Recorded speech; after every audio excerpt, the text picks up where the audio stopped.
तुम यहां लोगों को बेवकूफ बना रहे हो, यहां ये चलने वाला नहीं है।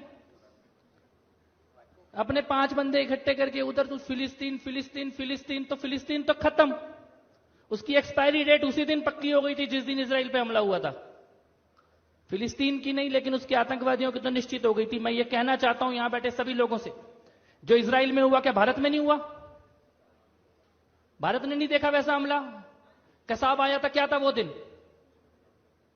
मुंबई में कोई होटल में बैठा है, कोई रेस्टोरेंट में बैठा है, कोई स्टेशन पे है, वो सबको मार रहे, आंख मूंद के मार रहे। एग्जैक्टली वही हमला था जो हमास ने इजराइल में किया, वही भारत में हुआ।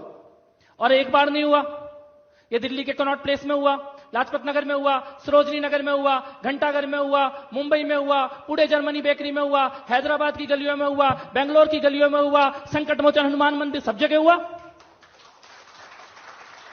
और हमारे देश में तो क्या हो गया था, वो बस में लिखा होता था अपनी सीट के नीचे देखिए कोई भी लवारिस वस्तु बम हो सकती है। तो तेरे प्रधानमंत्री की सीट के नीचे क्यों नहीं हो सकती थी?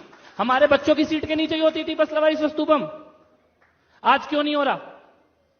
वही सेना, वही पुलिस, वही एजेंसी, वही रॉ, वही गुप्तचर, वही सारा सिस्टम है, खाली एक नेतृत्व बदल गया। आज करके दिखा दे कोई दिल्ली में, मुंबई में, पुणे में। यह राष्ट्रवाद है। और मैं ये कहना चाहता हूं कि कोई गलतफहमी में मत रहना कि जो इजराइल में हुआ वो पहली बार हुआ या आखिरी बार हुआ। जिस दिन अयोध्या में, मथुरा में, काशी में मंदिर गिराए गए होंगे ना, उस दिन अयोध्या, मथुरा, काशी की गलियों ने वही आतंक देखा होगा जो इजराइल ने देखा था।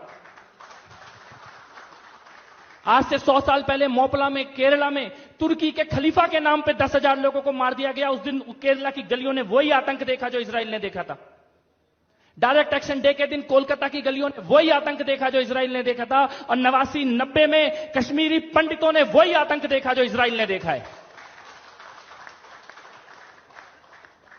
कोई यहां पे बैठ के अगर हमास के या फिलिस्तीन के साथ खड़ा हो रहा है ना, वो हमास या फिलिस्तीन के साथ खड़ा नहीं हो रहा, वो तुम्हें मारने और काटने वालों के साथ खड़ा हो रहा है। और ये बता रहा है कि जिस दिन तुम्हें मारा जाएगा उस दिन वो कहां खड़े होंगे। कोई गलतफहमी ना हो इस बात की, चाहे वो ओवैसी हो, चाहे वो कांग्रेस हो। कांग्रेस, ये जेएनयू के अंदर इन्होंने नारे लगाए हमास के समर्थन में, एएमयू में मार्च निकाला गया। मैं पूछता हूं, जिस दिन संसद पे हमला हुआ एएमयू ने मार्च निकाला था क्या? जिस दिन दिल्ली में बम ब्लास्ट हुए एएमयू में मार्च निकला था क्या? जेएनयू में मार्च निकला था क्या? कांग्रेस पार्टी ने कुर्ते फाड़े थे क्या?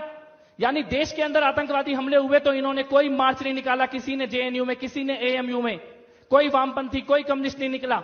लेकिन वो गजा में, वो फिलिस्तीन में आता, इजराइल बदला ले रहा है तो तुम्हारे कुर्ते फट रहे हैं। किसके सगे हो? किसके सगे हो? किसके साथ खड़े हो? लेकिन ऐसा नहीं है कि देश इस चीज को देख नहीं रहा, देश इस चीज को देख भी रहा है और देश इस चीज को समझ भी रहा है। इजराइल और हमास की जो लड़ाई है वो आज की लड़ाई नहीं है, और वो दो देशों की लड़ाई नहीं है, वो सभ्यता की लड़ाई है, वो मानवता की और राक्षसों के बीच की लड़ाई है। और भारत पहले भी मानवता के साथ खड़ा था और आगे भी मानवता के साथ खड़ा होगा। लेकिन कपिल जी